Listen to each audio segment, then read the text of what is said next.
When I was in high school and college, I weigh about 250 pounds and was the big one among my peers in the football team. I had a career-ending knee injury at the beginning of my junior year and couldn't ever play football again. So I hit the books hard, got my degree in accounting, and never looked back. My name is James, and I'm an accountant. Anyway, I was happy with most of my life. As you'd imagine, I drag home a buttload of cash, and I have a nice home and a beautiful wife who loves me. So, what's the problem? Remember my weight in high school and college. Well, at 35 years old, I was in the prime of my life, but I tipped the scales at close to 430 pounds. I was a heart attack waiting to happen. It was only a matter of time. My wife, Sarah, had been putting pressure on me lately to do something about my weight. Mostly, I just half-heartedly tried whatever she suggested. None of the fitness plans or diets worked, and I tried them all. I cut out nearly all of my carbs and simply replaced the calories with more meat, but I still gained weight. It got to the point where I was eating like a cow a day. I was better off eating the carbs. Not to mention the fact that eating all of that red meat caused my blood pressure to spike. Then one night, it all changed. Sarah and I were having intimacy, and I just gave out and collapsed on top of her. She literally couldn't breathe with me on her, and it just went downhill from there. We started arguing about my weight as usual, and she finally told me that until I lost at least 50 pounds, we wouldn't be having intimacy anymore. I left the room and slept in the guest room that night and left for work early the next morning. I hoped that when I got home, it would be just another argument that blew over, but it wasn't. Sarah had gone online and found me a weight loss boot camp. The camp lasted for a month. She told me that it was probably the best thing for me, and she was tired of being married to the fattest guy in the neighborhood, and it was embarrassing for her. I looked at the brochure she printed from the internet and called them. I processed a payment right then and arranged to leave as soon as possible. She asked if I was actually going, but I didn't say anything to her. I just headed to the bedroom to start packing my clothes and a few things. It'll be great for you to lose some weight. You'll be healthier and you'll feel better. The month will pass like no time. I'll call you every day, she said. On my way to the guest room, she said, "We're not angry at each other. It's over. Why are you sleeping in there?" I answered, "But you said we weren't going to sleep together again until I lost 5 pounds. She replied, "I said we weren't going to have intimacy again until you lost it." Anyway, I didn't really mean it. I was just upset. I think she realized that she had hurt me pretty badly and was trying to make up for it. But getting away from home for a while just seemed like a good idea at the time. In the days that followed, I made it known in my place of work that I'll be traveling just so I could work on myself, but that I'll be working remotely and my performance won't be affected. Early in the morning on the scheduled day of my departure, I got into my car and drove to the airport. I flew to Tucson and the dry heat of the Arizona desert to start the camp. For my first 3 weeks there, I was doing my usual bit when it comes to fitness. I spent most of my first week getting my internet and computer systems set up to allow me to work while I'm there. The next week, I started actually viewing what was going on there. I say viewing because I didn't actually participate in anything. I just watched and laughed at some of the things they expected us to do. In terms of the food, I use the meals they serve us as an appetizer and order pizza or burgers and have them delivered. The delivery people even know that to get a bigger tip, they just have to meet me on the access road that the campers use for jogging. I sat at the picnic tables and eat the food and then go back to camp. So after being there for nearly 3 weeks, how much weight did I lost? I'd lost minus 6 pounds. Yep, that means I was actually 6 pounds fatter than when I got there. Well, that all changed a few days later when I got a message from an old friend of mine, Steve. Anyway, Steve had just gone through a messy divorce just over a year ago and was getting his life back together. He wasn't really looking for another wife yet. He just wanted to mess around and play for a while. He texted me that he's been out on a date at a club with a woman who was way too young and too wild for him. And he thought he'd seen Sarah there with another guy. So he'd gone over to see if it was her, and yes, it was. She was out with a guy he'd never seen before and was letting the guy put his hands all over her. He'd taken a few pictures because he knew that I wouldn't believe him, or that I wouldn't want to believe him. I looked at the pictures and I knew that he was right. It was Sarah. I recognized the one-of-a-kind necklace I'd made for her when we went to Mexico the previous year. That text changed my whole reason for being at the camp, and it changed my life. I spent the next day taking stock of my life and decided what I wanted to change.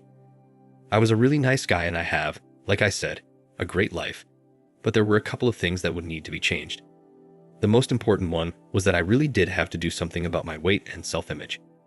The other thing could wait until after that was over. So the following morning, I went into the camp office and sat down with the director. I told him that I needed to change my life, so I signed up for the 3-month intensive program that they reserve for people who are nearly morbidly obese. I started right away that morning. I went out for a walk in the desert with one of the training groups. It was an easy 2-mile walk at a very slow pace. It was supposed to help speed up our metabolisms and start us out burning calories before we ate breakfast. I laughed at the thought of it because back in high school and college, I used to run about 4 miles a day at a very good pace. That was my wake-up call. It made me realize how far I had fallen and that this wasn't high school. I might have felt like I was still that big-toned athletic football player, but I wasn't. I struggled to finish the 2 miles, and near the end, I couldn't keep up the pace.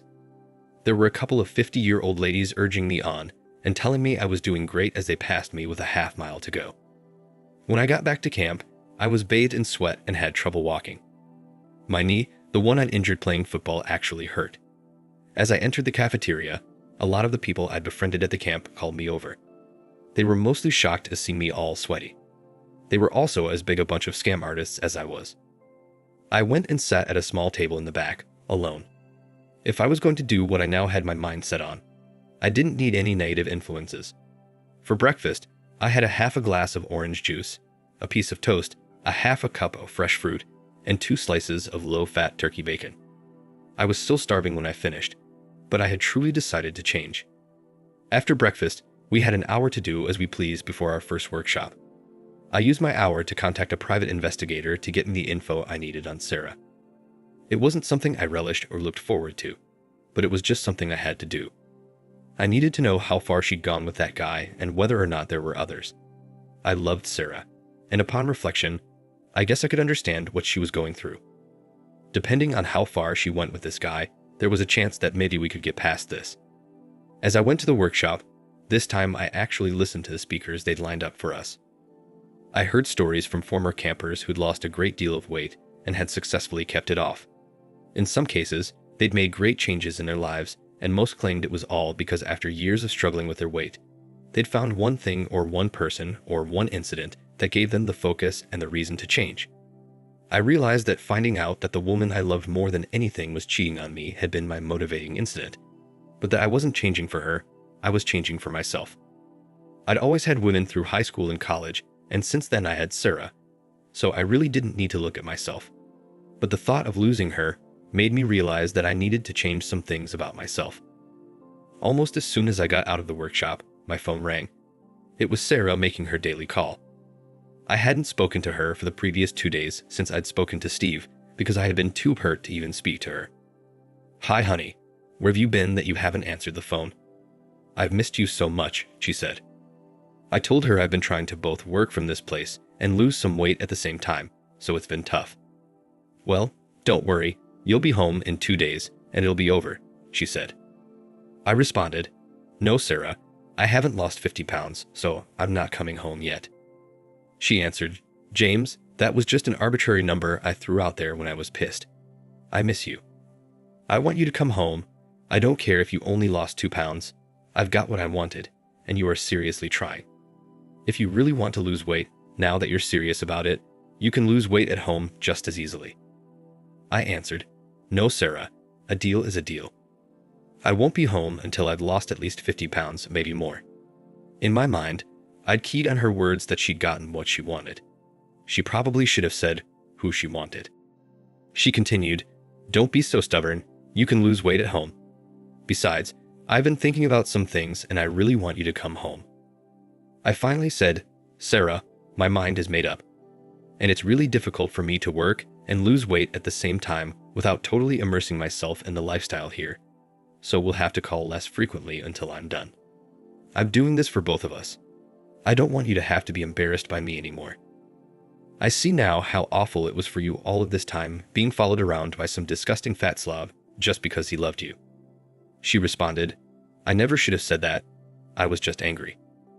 I hung the phone up and got into some sweatpants and a sweatshirt for our morning exercise class. I went to the gym and looked around. I got in line in the front instead of the back. I wasn't going to hide anymore. The trainer that day was Debbie. She was a very no-nonsense trainer. She had never spoken so much as a word to me since I'd gotten there. I had seen her sneering at me a few times, but we'd never spoken. Even as I lined up in the front row, she was looking at me as if she wanted just the force of her glance to push me to the back so she didn't have to look at me. We started out with stretches and reaching exercises. Not only could I not touch my toes, I had trouble touching my knees, but I tried really hard. Before we had finished the warm-ups, we hadn't actually done any real exercises yet, and I was already sweating. Then the embarrassment began. We started with light leg lifts, lifting our knees to supposedly waist height. When we got done with those, I was bathed in sweat, and Debbie was looking at me with laughter in her eyes and an evil smirk on her face. We did arm lifts, and she kept us doing them until I couldn't hold my arms up anymore. But I kept trying. We got down on the mat for still more embarrassment. In my prime, I could bench press over 200 pounds, but that day I failed to do even one push-up. I was able to do one sit-up, but I collapsed after it. Debbie's smug look followed me as I left. I went and showered before lunch. After lunch, we had another hour off. I went to the clinic and got my knee looked at. I had a very slight strain, and they wrapped it up for me. The exertion of the morning's walk had just pushed the muscles surrounding the joint further than they'd experienced in a long time. The doctor told me to ice it for a couple of days and I'd be fine. I could even still walk on it the following day, but he didn't advise me trying to overdo it. And that was my pattern for the next week. I ate only the meals we were served and refused the desserts. I also skipped most of the snacks unless I was absolutely starving. The first 5 days were absolute hell. I know that I was the butt of several jokes and a lot of laughter, but after the first 3 weeks I'd spent there, I deserved it. But I was proud of myself. At the end of my first week of really working at it, I'd lost 8 pounds. I got my first report from the PI at the end of that first week as well. He had pictures for me. Some were from a restaurant that Sarah had gone to with the guy, and even a recorded conversation with him. Of course, there were also pictures of her going into a motel room with him, and from the length of time they stayed in the motel, it was very obvious what they were doing. The funniest thing is that her having sex with him didn't hurt me nearly as much as hearing some of the things she said about me behind my back did. The guy had asked her what made her finally decide to give him a chance after he'd been after her for months. I hadn't heard anything about that from her, so she'd been keeping secrets from me for a long time. She'd apparently known this guy from her college days, but they hadn't actually gotten together until recently. She told him that she was just tired and embarrassed by me, and that I was too out of shape to even satisfy her anymore, so she'd sent me off to camp so she could try out a real man. Then she asked him how he hid what they were doing from his wife. He told her that, like her, he wore the pants in his family, and his wife did what he told her and didn't question him. I was so hurt by this revelation that I decided that there was nothing left of our marriage to salvage. So, my mind was made up. In my second week of real training, I picked up the pace of the morning walks. In the afternoons, I started swimming laps or pool walking. I also started doing some of the skill-building activities like archery and fencing. I needed to pick up a few hobby-type activities that would allow me to keep busy when I left the camp. I also hired myself a good divorce lawyer.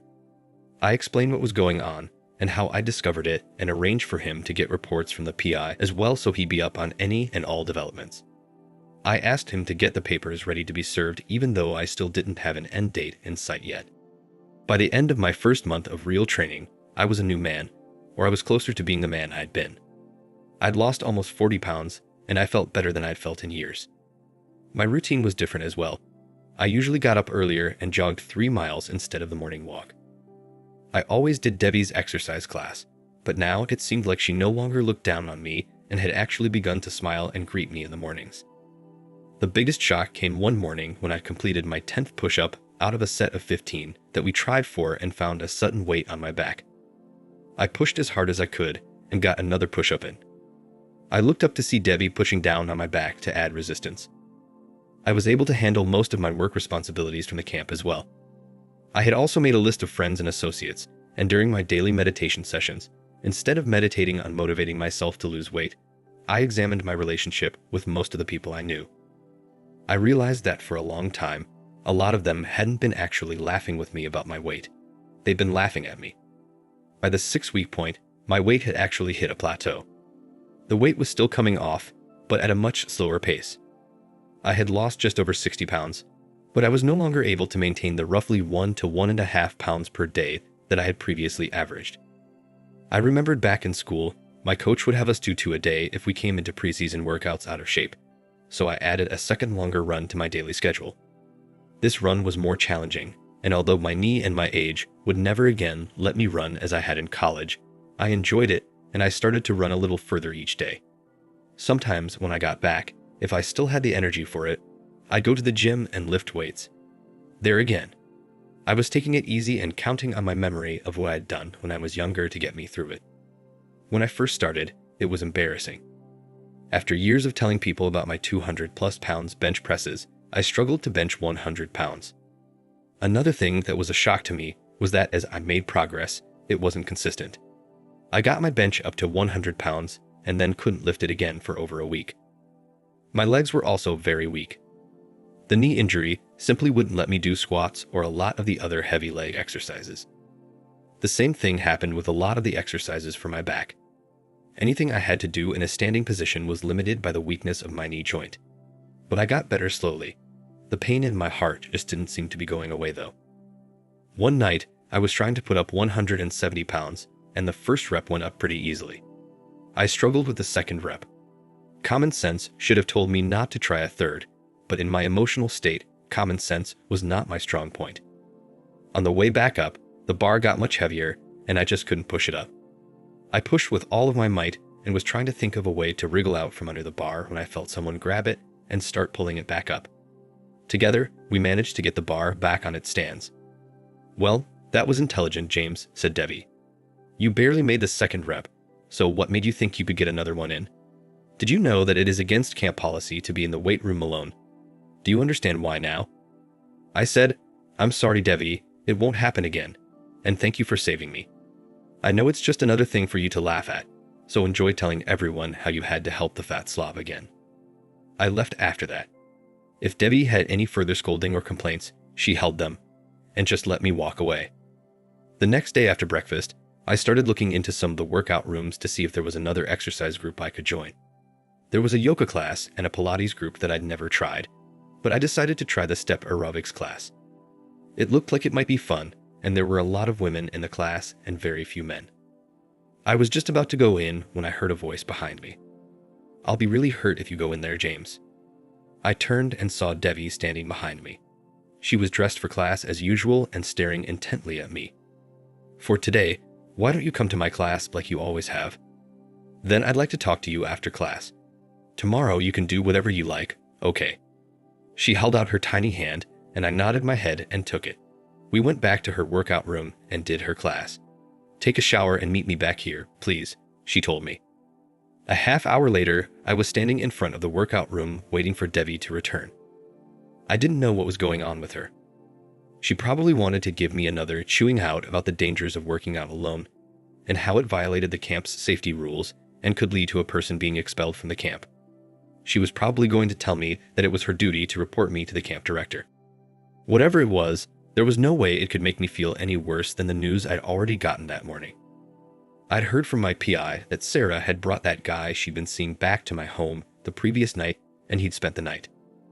I was still mulling over how I was going to handle Sarah when Debbie showed up and wiped her from my mind totally. Debbie, despite her drill sergeant manner, is very petite. She's probably about 5'2" and has inky black hair and gray eyes. My favorite thing to see is when she turns and looks at her class over one shoulder and that hair obscures one side of her face so that only one of those eyes looks at you. It's as if that eye is looking into your soul to find out if you can make just one more rep than you thought you could. Her chest, while not huge, are sizable and really determine what kind of clothing she can wear. They alone are the reason there are so many guys in her exercise classes. Her classes are tough, but most of the guys prefer them to the easier classes just so they can ogle her. Her ass is another story. It isn't huge, but it's tight and firm. So tight in fact that I'm positive you could bounce a quarter off of it. Word around the camp is that she's probably a raging lesbian, but her classes are full anyway. When she showed up in a loose-fitting sweatshirt and jeans, I was surprised.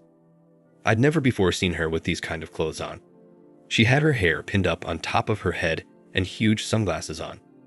That outfit on a normal woman would have been great for a trip to the mall or running errands or doing yard work on a lazy Saturday afternoon. But on Debbie, it just opened up a whole new world of fantasies. It made her look more human, maybe even vulnerable. She smiled at me and nodded her head towards the exit. This confused me because I thought we were going to talk.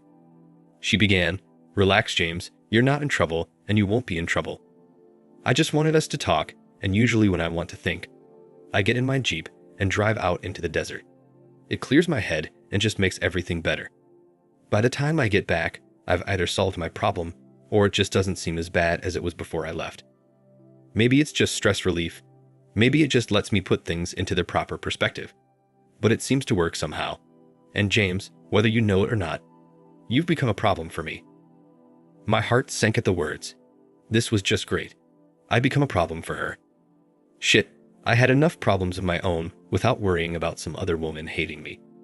She led me out the back to the staff parking lot in a black Jeep Wrangler. I got in and had to hold on, since she immediately took off as soon as the door closed. We drove down the highway for a few moments, and then she just careened around a corner onto an unpaved road that I would have missed since it was unmarked. We sped through a few trees and hedges that became sparser the further we drove until suddenly there was no vegetation and we were in the desert. Arid sandy ground spread out in front of us all the way to the mountains in the distance. She put the Jeep into four-wheel drive and slowed down a bit as we plowed down the now uneven and still unpaved road surface.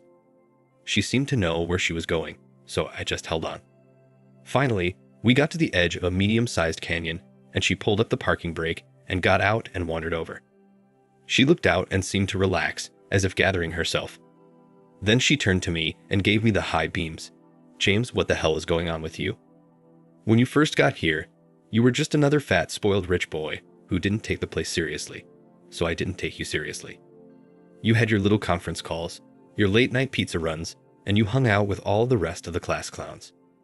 We see about 100 guys like that every year. You come here overweight and out of shape, and maybe if you're lucky you lose 4 or 5 pounds, and then go back home and tell everyone how tough it was. Some of them make a ritual out of it and do it every year. But then something happened and you changed. I don't know why and I don't know what it was, but you became different. The first day that you showed up for my class and stood right up front, I was sure you wouldn't last 10 minutes.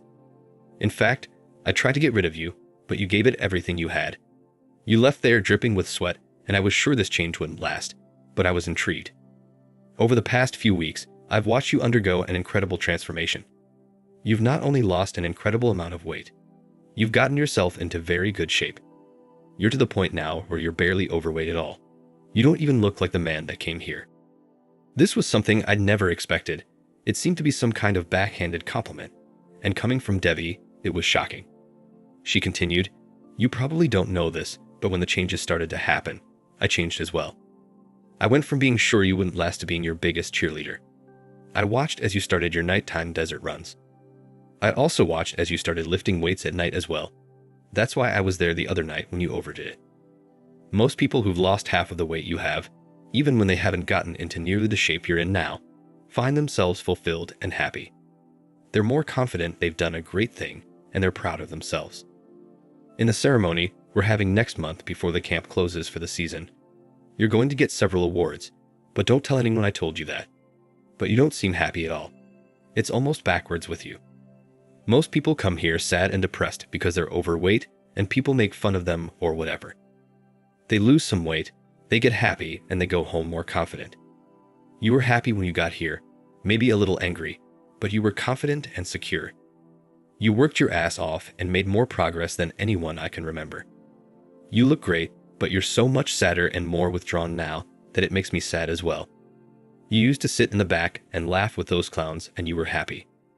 Now you inspire so many of both the campers and the staff, but you run off and work out even harder alone. James, I know what people around here think about me. I've heard all of my nicknames, and I really don't care. For me, being here is just a job. It's my job to help people find it within themselves to make the changes in their weight and their health. Nothing less, but also nothing more. I urge them to change, I provide an example for that change, and I help them to work out. Some of them get it, some of them don't, but it's never personal. It's only a job, but somewhere over the past couple of months you became less of a job and way more personal to me. That's why I snapped at you the other night, because when I saw that bar coming down on you, it scared the shit out of me. I thought you might have gotten seriously hurt or worse, and in the back of my mind, I thought that maybe you wanted to. I looked at her and I was really shocked. I reached out and hugged her. She seemed to need to talk, so I just listened. She told me about her life, and it was nothing like I'd expected. She'd started out competing in gymnastics, but she didn't have the short, thick, muscular body that the average competitive gymnast has, so she got injured more frequently. There are also drugs and cocktails that a lot of the girls took to delay the onset of breast development and widening of the hips. She didn't take them, so very soon she was falling in the rankings because as hard as she worked, she couldn't compete with the girls who were doing the drugs. They also seemed to be more injury resistant and had more energy. After a while of spinning her wheels, she decided to simply give it up, which was very hard on her. But she moved into a different sport. She'd always been pretty, so she decided to give fitness competitions a try. It wasn't quite like being a bodybuilder, but it was close. But the emphasis was on femininity and grace other than outright muscularity and size. She was good at it. But then again, the drugs reared their ugly head, and far worse. In a lot of cases, the women who won the competitions and got the endorsements were actually giving the sponsors and the judges a few side benefits. Men had always looked at her even when she was a gymnast, but here it was almost as if it was expected. After she was nearly assaulted and saved only because she was screaming so loudly that the security team came in, she gave up fitness as well. She went back to school, got her degrees in exercise physiology and kinesiology, and started a career as a personal trainer. She's been working at the camp for the past 6 years. After all of that, I felt closer to her than I'd been to anyone in a long time. So, I told her about why I'd come to the camp. I told her about my wife, Sarah. I told her that Sarah had just been embarrassed by me and wanted to send me away so she could cheat on me behind my back with someone in better shape. Well, she won't be embarrassed by you anymore, she said. The next time she sees you, she'll be all over you. I said, nope, the next time she sees me will probably be in a divorce court. I kept trying to see things from her point of view. I had to admit that I'd let myself go, and she had been totally right to want me to be in better shape, but the way she went about it, and the things that she said about me really hurt me, and they made me question whether or not she even cared about me. But the cheating is just the last straw. That was the deal breaker for me. The other things, maybe I could have forgiven after a while, but I'll never be able to trust her again. That night changed a lot of things, and from then on, I still did Debbie's class every day, but she pushed me even harder. A lot of the guys were jealous as hell when I did my push-ups with Debbie lying on my back. She even went out and ran with me at night sometimes. We never did anything outside of the bounds of friendship, but sometimes when she looked at me a certain way, I got tingles. At home, things were getting ugly. According to the PI, Sarah had broken off her affair with her old college friend. Apparently, he'd only been interested in her for sex. He'd been practically living in my house, spending several days a week there, and I guess even his wife was beginning to complain. The final straw had been when he and Sarah had started arguing. She'd been trying to break things off with him because the dirtiness and the thrill of it had passed, but he didn't want to let her go. She started calling me more frequently to find out when I'd be coming home. She began leaving me messages about how much she missed me and loved me. Since the camp would be closing down for about a month at the end of the season anyway, I knew I'd have to go home soon. Debbie and I went out shopping because I needed new clothes. After losing nearly 140 pounds, none of my old clothes would fit. While I was out shopping, I saw something that I'd always dreamed of, but could never have. A bright red 2009 Mustang GT in a car lot across from the mall. I went onto the lot and looked the car over. The door was open, so I sat down. I was shocked. Over 100 pounds ago, I could barely fit in my shitty car, but now I could easily get into and out of a car that I just loved. I found a salesman and started the paperwork. As soon as he ran my credit and I arranged a transfer from my account, I drove off the lot in my new toy.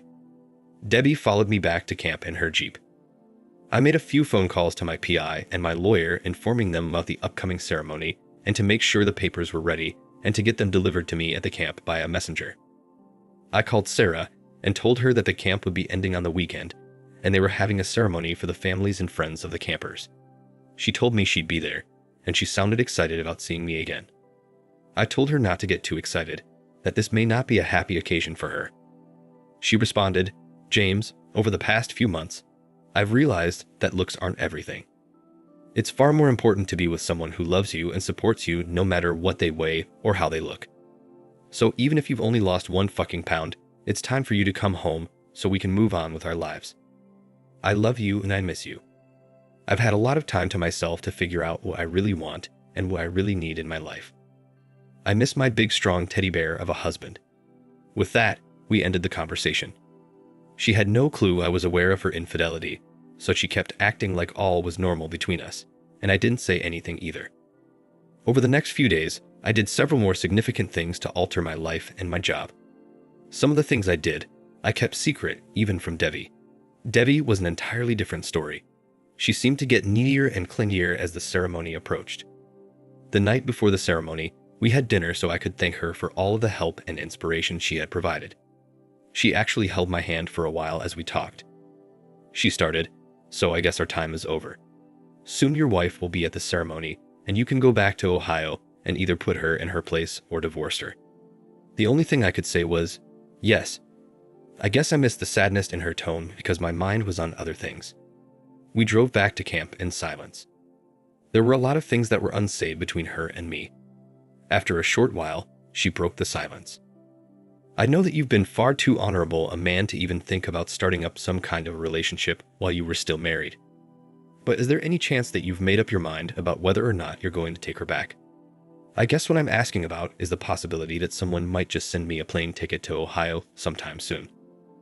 I responded, "Debbie, we've always been honest with each other, and whether or not you know this, I have really deep feelings for you, so I'm not going to start lying now. I can't say if there would be any plane tickets to Ohio or anywhere else coming, but that is not a bad idea." She nodded her head, and I didn't see her again until the ceremony. The next day was strange for me. I got up early and went out for my run alone. I guess for most of the campers, the weeks or months of working out and dieting were over. But for me, running had become a part of what I am, so just because I didn't have to do it didn't mean I'd skip it. After the run, I looked for Debbie and couldn't find her anywhere. A couple of the staffers said that she was holed up in her living quarters and not feeling well. I'd also heard that Sarah was looking all over the complex trying to find me. As a joke, I went down to the auditorium and looked for her. I saw her and passed right by her, but she didn't recognize me. I then looked around to make sure the messenger was around and sure he was. I met with him and told him I was going to signal him when the right time comes, so he should be on the lookout for me, and he agreed. Once the ceremony began, everyone went into the auditorium. I got a really great treat too. I actually saw Debbie standing not too far from Sarah, so I got a chance to compare them side by side.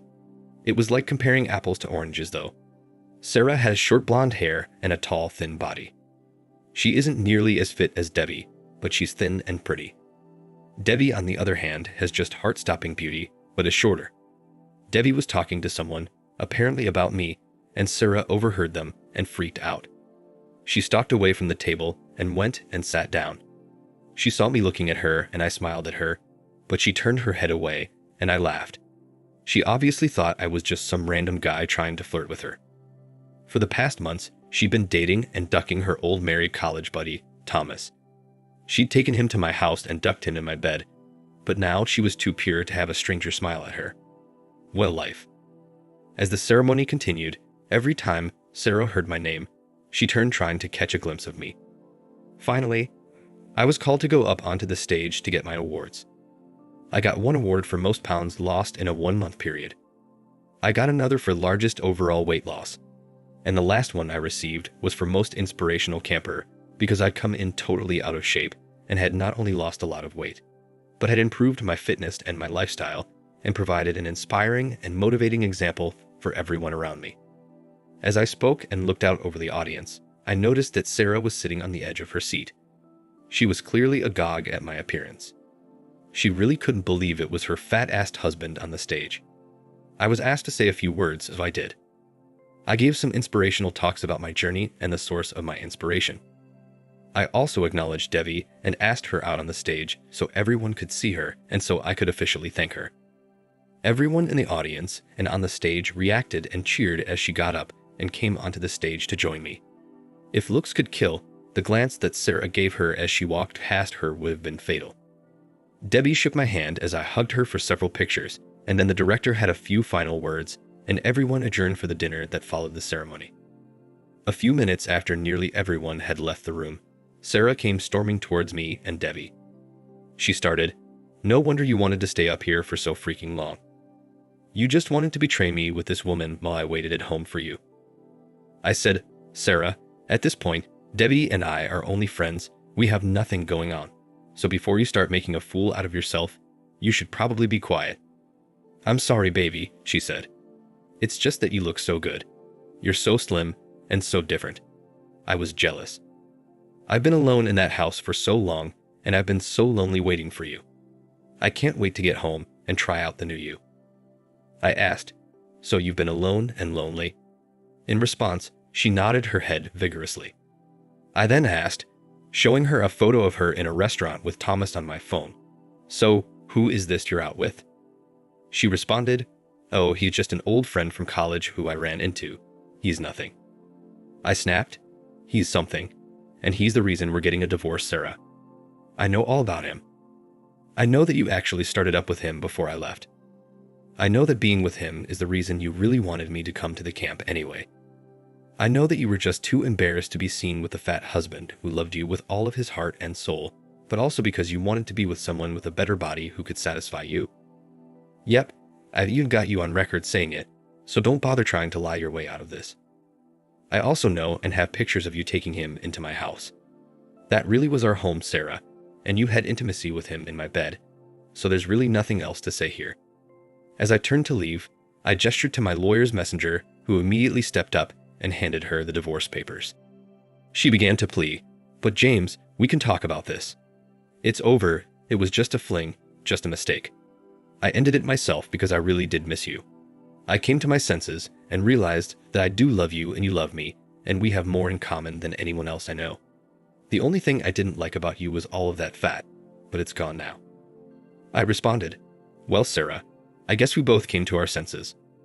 I realized after I found out about your fling that I really didn't want to be married to someone who was embarrassed by me. The thrill of being married to you was gone when I heard all of the things you said about me.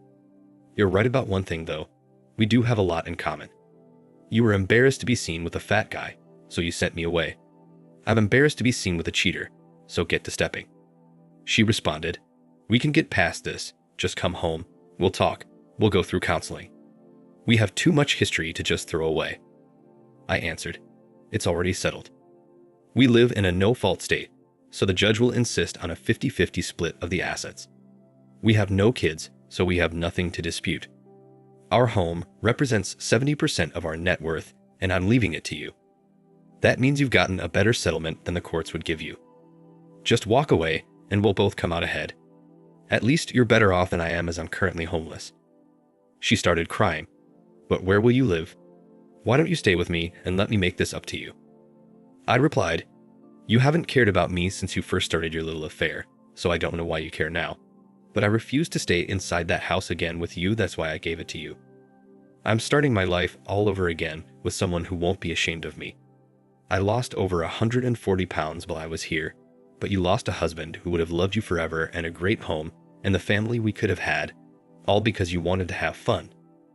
My weight was really just an excuse you used to have your little affair. So, if you ask me, you're the real champ here."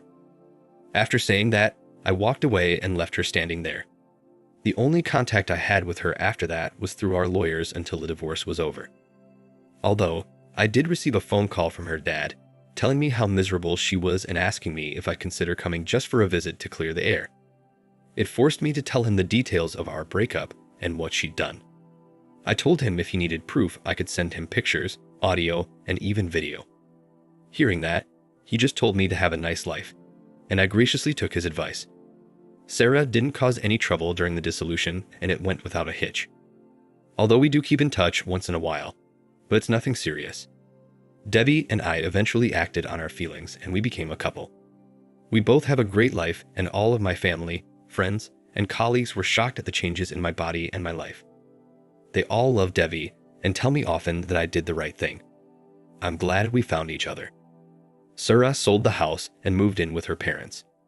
She later found herself a man and is piling on the pounds. I sent her a brochure for the fitness boot camp I went to. I really wasn't trying to rub her face in it. I was genuinely trying to help her because it worked for me. I even offered to pay for it for her. After all, if she hadn't been so embarrassed by me, I and Debbie would never have met. Sadly, she declined. But I guess everyone is happy after all. Thanks for listening. Like, share, and subscribe to the channel to listen to more stories like this. Take care.